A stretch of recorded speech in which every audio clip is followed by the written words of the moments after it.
The Childhood of Jesus, The Lost Gospel of James, the 25th of August, 1843, chapter 16, The Visions Near the Cave, the Midwife's Dream, and her prophetic words.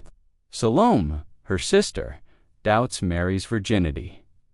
The woman agreed and followed Joseph to the cave. And when they arrived there, the cave suddenly became enveloped in a thick white cloud, so that they could not find the entrance. The midwife was greatly surprised at this phenomenon, and said to Joseph, "This day my soul experienced something extraordinary. I had a most wonderful vision this morning, where everything formed itself just as I now have seen it in reality, as I still see it, and as I will see more of it. You are the same man who came towards me in my vision. And I also saw the whole world standing still in the middle of its activities, and I saw the cave, how a cloud covered it. And I spoke with you as I have just now spoken. And I even saw something more marvelous in the cave, as my sister Salome arrived, who was the only one to whom I confided my vision this morning. Therefore, I say now also in front of you and God, my Lord, Israel has experienced a great salvation. A Savior came sent from above in the time of our greatest need."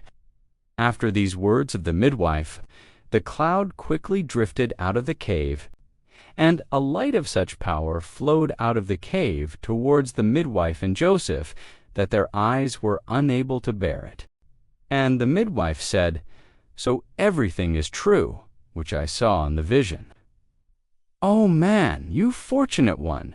Here is more than Abraham, Isaac, Jacob, Moses, and Elijah."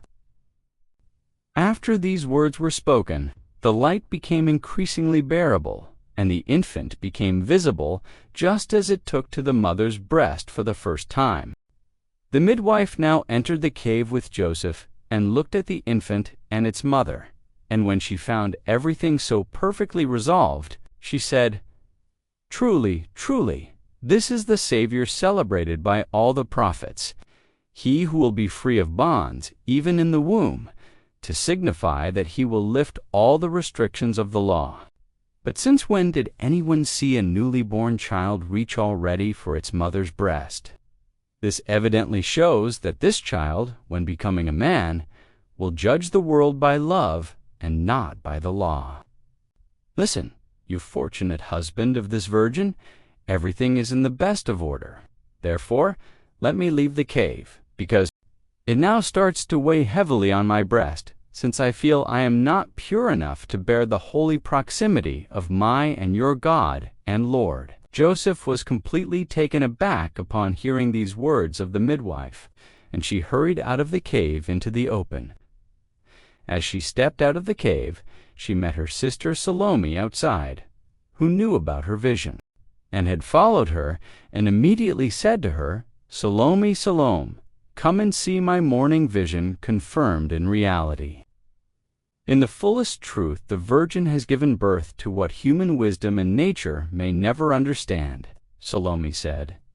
"As truly as God exists, I cannot believe that a virgin gave birth until I will have examined her with my own hands." End of chapter 16.